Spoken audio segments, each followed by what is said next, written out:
샬롬, 샬롬, 샬롬. 반갑습니다. 이렇게 작은 공간에서 여러분과 함께 영상을 통해서 여러분과 만날 수 있어서 너무 좋은 것 같습니다. 코로나19가 잠잠해질 때까지 영상으로 이렇게 대체하도록 하겠습니다. 자, 우리 성경을 보도록 하겠습니다. 성경 히브리서 4장 1절에서 2절입니다. 4장 1절에서 2절, 히브리서 4장 1절에서 2절 제가 읽겠습니다. 그러므로 우리는 두려워할지니 그의 안식에 들어갈 약속이 남아있을지라도 너희 중에는 혹 이르지 못할 자가 있을까 함이라. 그들과 같이 우리도 복음 전함을 받은 자이나 들은 바 그 말씀이 그들에게 유익하지 못한 것은 듣는 자가 믿음과 결부시키지 아니함이라. 아멘. 여러분, 우리가 두려워해야 할 대상이 있는데 바로 하나님이죠. 하나님 아버지입니다. 그런데 이 두려움은 공포감으로 거부감을 일으키는 감정이 아니에요. 하나님의 주권을 인정하는 그리스도인이 하나님을 존경하는 마음으로 높이는 감정이에요. 이 두려움이라고 하는 것은 성경에서 말하는 두려움. 그래서 하나님을 두려워하는 것을 경외하다라고 표현을 하는 겁니다. 경외하다. 하나님을 높이는 거예요. 경외하다. 오늘 본문에서는 우리가 두려워할 것이 있는데 바로 하나님의 안식에 이르지 못할 자가 있을까? 그죠? 안식에 이르지 못할 자가 있을까를 두려워한다고 하죠. 이 표현을 좀 더 쉽게 나타내면 하나님의 안식에 들어가기에 부족한 자로 판단을 받은 것을 두려워하라는 말이에요. 그래서 히브리서 기자는 이스라엘의 역사를 통해서 우리의 본보기로 삼아야 할 내용을 이야기를 해줍니다. 그래서 여러분이 히브리서를 읽으면서 우리가 무엇을 본받아야 할지를 잘 알아야 되는 거죠. 자, 하나님께서는 택하신 모세를 통해서 이스라엘 백성을 애굽에서 건져내시죠. 그 건져내시는 그 목적을 밝히셨습니다. 우리 출애굽기 3장 8절을 한번 볼까요? 출애굽기 3장 8절입니다. 출애굽기 3장 8절 내가 내려가서 그들을 애굽인의 손에서 건져내고 그들을 그 땅에서 인도하여 아름답고 광대한 땅, 젖과 꿀이 흐르는 땅, 곧 가나안 족속, 헷 족속, 아모리 족속, 브리스 족속, 히위 족속, 여부스 족속의 지방에 데려가려 하노라. 아멘. 왜 이스라엘을 애굽에서 건져내시죠? 그 목적은 바로 가나안 땅으로 데려가기 위함이었습니다. 가나안 땅으로. 그런데 이 가나안 땅은 하나님께서 아브라함을 부르실 때 그 고향 갈대아 우르죠. 그 갈대아 우르에서 그 고향과 친척과 아버지의 집을 떠나서 내가 내게 보여줄 땅으로 가라 라고 한 땅이 바로 가나안 땅이에요. 그래서 아브라함과 아내 사라와 조카 롯을 데리고 갈대아 우르에서 나와서 가나안 땅에 들어가죠. 창세기 12장 5절 말씀입니다. 창세기 12장 5절 말씀에 아브라함이 그의 아내 사레와 조카 롯과 하란에서 모은 모든 소유와 얻은 사람들을 이끌고 가나안 땅으로 가려고 떠나서 마침내 가나안 땅에 들어갔더라. 아멘. 그런데 그 가나안 땅에 기근이 심하게 들었어요. 기근이 들었어요. 그래서 또다시 애굽에 내려갔습니다. 애굽에 내려갔어요. 또다시가 아니고 애굽에 내려갔어요. 그리고 다시 올라왔더니 하나님께서 한 번 더 아브라함을 부르신 이유를 말씀해 주시죠. 창세기 15장 7절에서 8절입니다. 또 그에게 이르시되 나는 이 땅을 내게 주어 소유를 삼게 하려고 너를 갈대아인의 우르에서 이끌어낸 여호와니라. 그가 이르되 주 여호와여 내가 이 땅을 소유로 받을 것을 무엇으로 알리까? 아멘.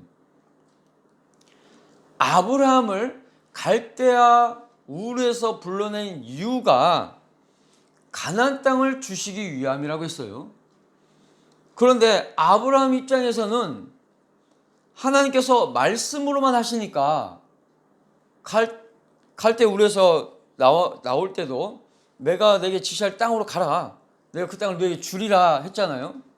가나안 땅. 아니 뭔가 보여지는 게 없어요. 말씀으로만 하셨다는 말이에요. 가나안 땅 내가 줄게. 그러니까 자신의 소유라고 증거하고 내세울 만한 것이 아무것도 없잖아요. 그죠? 그래서 아브라함이 하나님께 아니 내 소유라는 것을 무엇으로 알겠습니까? 라고 여쭌 거예요. 그때 하나님께서 아브라함과 언약을 하시는 겁니다. 약속. 물론 그것도 보이지 않아. 약속을 합니다. 그런데 언약을 하실 때 증거를 할 수 있도록 내세우는 게 있습니다. 뭐냐면 3년 된 암염소와 순양과 산비둘기와 집비둘기 새끼를 가져와요.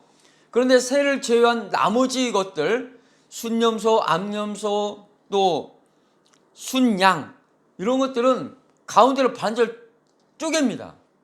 쪼개요. 쪼개서 마주대하여 놓았습니다. 쪼개서 마주대하여 놓고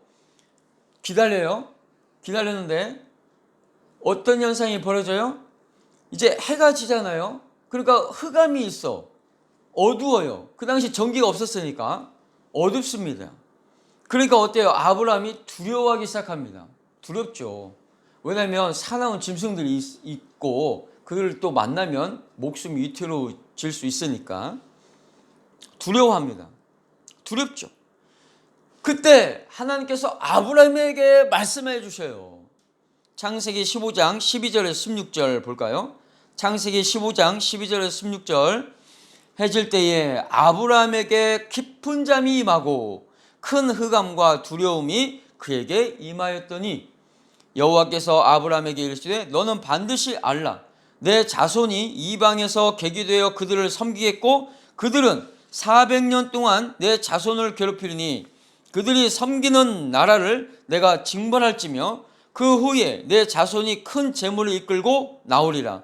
너는 장수하다가 평안히 조상에게로 돌아가 장사될 것이요 내 자손은 4대 만에 이 땅으로 돌아오리니 이는 아모리 족속의 죄악이 아직 가득 차지 아니함이니라 하시더니 아멘.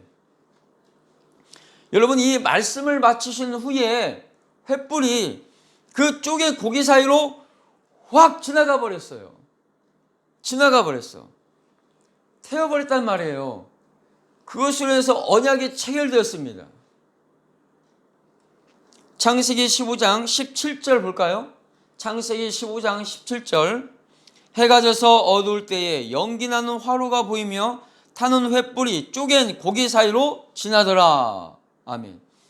이 언약 때문에 하나님께서는 반드시 이스라엘을 가나안 땅으로 인도하시는 겁니다.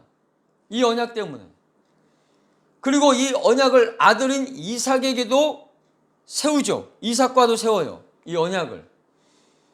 그러면서 그의 후손에게는 영원한 언약이 될 것이라고 말씀하셨어요. 창세기 17장 19절 말씀입니다. 창세기 17장 19절 하나님이 이르시되 아니라 내 아내 사라가 내게 아들을 낳으리니 너는 그 이름을 이삭이라 하라. 내가 그와 내 언약을 세우리니 그의 후손에게 영원한 언약이 되리라. 아멘. 그러니까 하나님께서 아브라함과 세운 언약은 그의 자손들이 가나안 땅에 반드시 들어가겠다는 것이죠. 그 언약으로 반드시 가나안 땅에 들어가겠다는 거예요. 이 언약은 하나님의 변함없으신 그 속성, 하나님은 변함없으시죠. 그렇죠? 그 속성처럼 절대 변하지 않습니다. 하나님의 약속이에요. 그래서 애굽에서 종노릇 하던 이스라엘의 고통의 그 소리를 들으셨어요. 그 고통스러운 신음을 들으시고 아브라함과 세운 언약을 택하여 부른 모세에게도 주신 거예요. 모세에게도 그 언약을 주신 겁니다.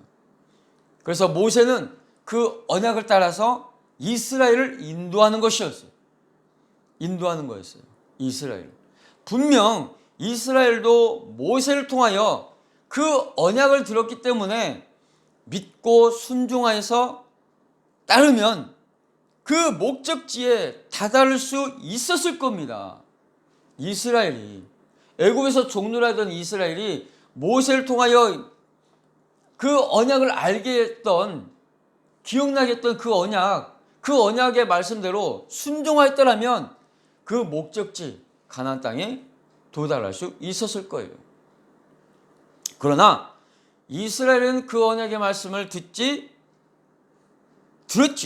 들었지만 뭘 봐요? 이스라엘은 언약을 들었으면서도 뭘 봅니까? 현실을 보는 거야. 현실을 봐. 현실을 보는 겁니다. 여러분, 애굽 땅에 나왔을 때 어디로 가요? 광야로 가잖아요. 또 애굽에서 나올 때 홍해를 건너기 전에 뭘 봐요? 애굽의 군대를 보잖아요. 앞에는 홍해, 현실을 봅니다. 그러니까 뭐가 나와요? 원망이 나오는 겁니다. 원망. 애굽에서 나오면서 이스라엘은 자기 마음에 들지 않는 모든 환경에 대해서 원망하고 불평합니다. 왜냐하면 여러분 보세요. 애굽에 살다가 430년 만에 나왔어요. 1세대가 몇 년이에요? 100년이죠. 4대야 4대. 430년이니까. 여러분 미국에서 2세대 미국만 보면 어떻게 해요? 안녕하세요. 한국말 잘 못하죠. 거의 미국인 것 같아요. 그런데 4대 만에 나왔어요. 거의 애굽 사람이야. 애굽화가 된 거죠. 그러니까 새로운 환경에 적응하지 못하는 겁니다. 애굽에서 430년 동안 살다가 애굽을 나와서 광야로 가니까 적응하겠어요? 못하는 거죠. 또한 이 애굽에서 430년 동안 살다 보니까 하나님의 백성이라는 이 정체성을 잃어버린 겁니다. 정체성을 잃어버렸어요.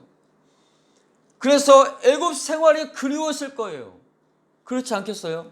애굽 생활이 그리웠고 애굽에서 먹던 그 고기도 생각났을 것이고 거기서 먹던 음식들이 생각났을 거예요. 그래서 하나님께서는 이스라엘을 아무것도 없는 그 광야에 밀어 넣어 버린 거죠. 밀어 넣어서 어떻게 해요? 애굽의 그런 모든 때를 다 벗겨버리는 겁니다. 애굽에 있는 모든 것, 애굽에서 가져왔던 모든 것 다 벗겨내는 거예요. 애굽의 식생활, 애굽의 생활, 그렇죠? 생활 습관들 이런 것들 다 벗겨내는 겁니다. 그게 어디서 일어나요? 광야에서 일어나는 거예요. 광야. 아무것도 없는 광야. 그렇게 모세는 이스라엘을 애굽에서 건져내서 하나님의 언약을 들려주었으나 이스라엘은 믿지 않은 거죠. 그 당시에 기록하기가 어려웠으니까 어떻게 해요? 계속 말로 하잖아요. 말하면 그것을 기억해야 되고 또 말로 전달해서 그들이 알아가는 거죠. 얼마나 많이 들었겠어요. 하지만 믿지 않으면 나와 상관이 없어요. 여러분이 믿지 않으면 여러분은 그 언약은 여러분과 상관이 없는 겁니다. 그렇죠? 그래서 하나님께서 이스라엘에게 믿음을 주시는 거죠. 마찬가지입니다. 이스라엘이 모세로부터 언약을 들은 것처럼 우리도 복음 전함을 받은 자죠. 여러분 복음이 무엇입니까? 복음. 로마서 1장 2절에 말씀하고 있습니다.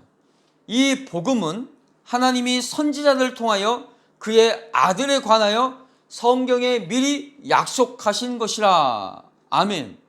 복음은 그 아들에 관하여 성경에 미리 약속하신 것. 여러분, 복음은 하나님의 아들이신 예수님에 관하여 성경에 미리 약속하신 겁니다. 성경에 미리 약속한 거예요. 다시 말씀드리면 우리 인간의 죄와 허물을 덮으시기 위해서 십자가에서 피 흘리시고 죽으시고 우리를 의롭다 하시기 위하여 다시 살아나신 것이죠. 그 다시 살아나실 것에 대해서 선지자들을 통하여서 미리 약속하신 것이 복음이란 겁니다. 복음. 그래서 구약 성경은 오실 메시아에 대해서 기록한 말씀이고, 신약 성경은 오신 메시아가 그 약속대로 그 말씀들을 이루신 것에 대하여 기록한 것이 신약 성경이에요. 그래서 그 말씀을 다 이루신 내용이 기록된 말씀이 바로 성경입니다. 로마서 1장 16절 한번 볼까요? 로마서 1장 16절. 내가 복음을 부끄러워하지 아니하노니 이 복음은 모든 믿는 자에게 구원을 주시는 하나님의 능력이 됨이라. 먼저는 유대인에게요, 그리고 헬라인에게로다. 아멘. 말씀하신 것처럼 복음은 모든 믿는 자에게 구원을 주신다 했습니다. 또 로마서 10장 17절 한번 볼까요? 그러므로 믿음은 들음에서 나며 들음은 그리스도의 말씀으로 말미암았느니라. 아멘. 그러니까 여러분, 믿음은 들어야 되는 거예요. 들어야 되는 거예요. 들어야 돼요. 뭘 들어야 돼요? 하나님의 말씀을 들어야 됩니다.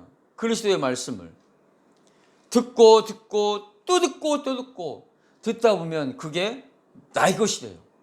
내게 주신 말씀이 되는 겁니다. 그게 믿음이에요. 하나님께서는 저와 여러분에게 택하신 하나님의 자녀들에게 믿음을 주십니다. 그러나 그 믿음은 언제 발동되느냐? 내가 하나님의 말씀을 들을 때 그 믿음이 역사하는 겁니다.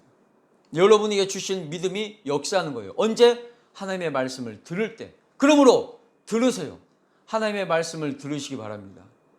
그러므로 이 세상에서 구원받고자 한다면 먼저 그리스도의 말씀을 들으십시오. 들으세요. 복음을 들으십시오. 그리고 그 믿음을 따라 순종하는 저와 여러분이 되기를 바랍니다. 우리 고등부 친구들 되기를 바랍니다. 기도하겠습니다. 살아계신 하나님 아버지, 감사합니다. 하나님께서 우리를 택하여 부르신 우리를 이 죄 많은 이 세상에서 건져내어 하나님의 영원한 나라에 들어가게 하시기 위하여 우리를 부르신 줄 믿습니다. 하나님 아버지, 우리가 당장에 눈에 보이지 아니하므로 우리는 그 믿음에서 흔들리고 또 우리의 정체성이 흔들릴 때가 참 많습니다.